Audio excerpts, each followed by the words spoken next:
The rise to fame of George Foreman, the untold story behind his fall.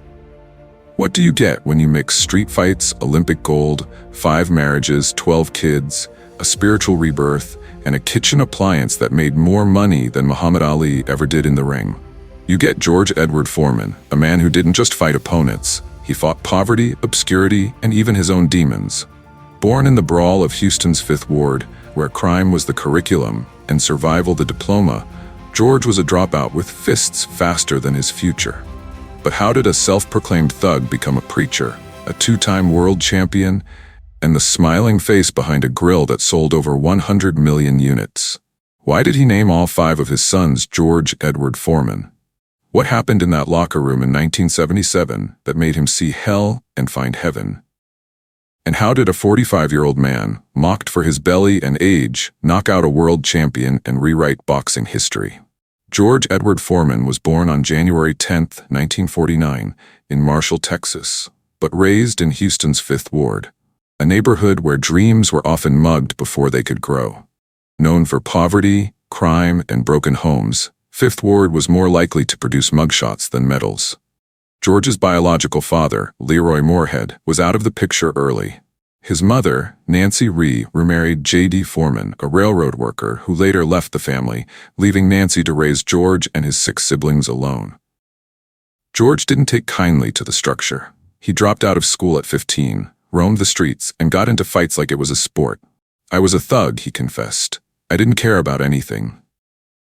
His fists were his currency, and trouble was his playground. At age 16, George joined the Job Corps, a federal program designed to help disadvantaged youth.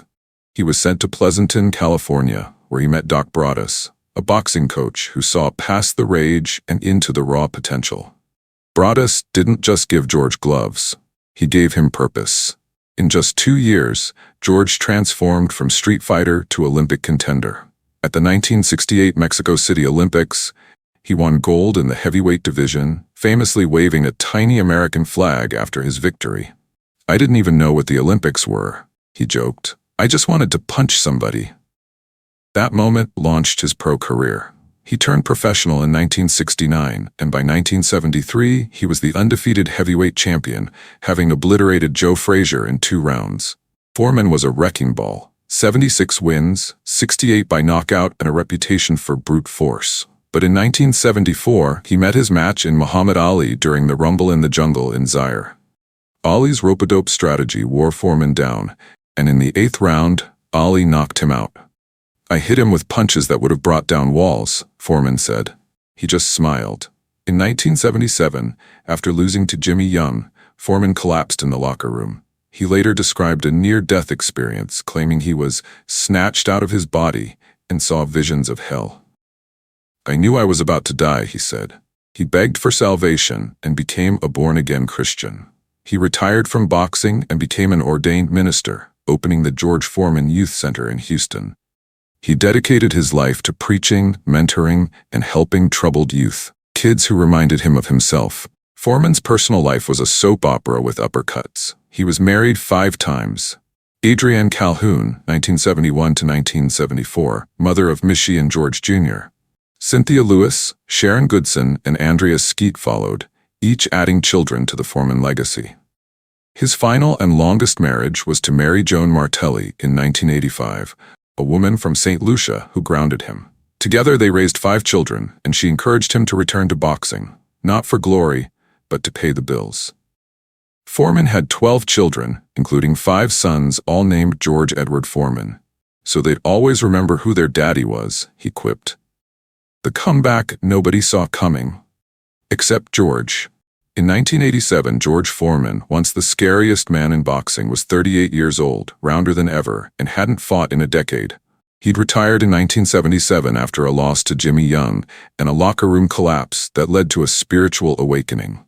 But preaching didn't pay the bills, and with 12 children, including 5 sons all named George Edward Foreman, the former champ needed cash, so he laced up his gloves again. The boxing world laughed. "He's too old," they said. "He's too fat," they snickered. But George kept winning. He used his bulk like a battering ram and his jab like a metronome. "They thought I was coming back for glory," he said. I was coming back for groceries. On November 5, 1994, at the MGM Grand in Las Vegas, Foreman faced Michael Moorer, the 26-year-old WBA and IBF heavyweight champion. Moorer was undefeated, fast, and 19 years younger. Foreman was 45, ranked 10th, and weighed 250 pounds. For 9 rounds, Moorer danced and jabbed, winning on points. But in the 10th round, Foreman unleashed a right hand that looked like it was forged in a Texas thunderstorm. Moorer dropped like a sack of bricks. Foreman didn't even celebrate, he just knelt in prayer. He became the oldest heavyweight champion in history, a record that still stands. That same year, Foreman partnered with Sultan Inc. to launch the George Foreman Grill. The idea came from inventor Michael Bone, who needed a celebrity face. Foreman was skeptical at first. "I thought it was a toy," he said, but once he saw the sales, he leaned in with his trademark grin. The grill became a cultural icon. It sold over 100 million units, revolutionized indoor cooking, and turned Foreman into a business legend. He earned an estimated $200 to $50 million from the deal, more than his entire boxing career. George had 12 children, 5 sons, all named George Edward Foreman, so they'd always remember who their daddy was, he joked. Each son had a nickname: George Jr., George III, Monk, George IV, Big Wheel, George V, Red, and George VI, Little Joey. He also had 7 daughters, including Georgetta, born from a relationship with Charlotte Gross. By 2025, he had 15 grandchildren and a family tree that could fill a stadium. Despite his fame, Foreman's finances once crumbled. He made poor investments in a clothing line, a failed energy drink, and other ventures that fizzled. He also faced criticism for lavish spending and lack of financial oversight.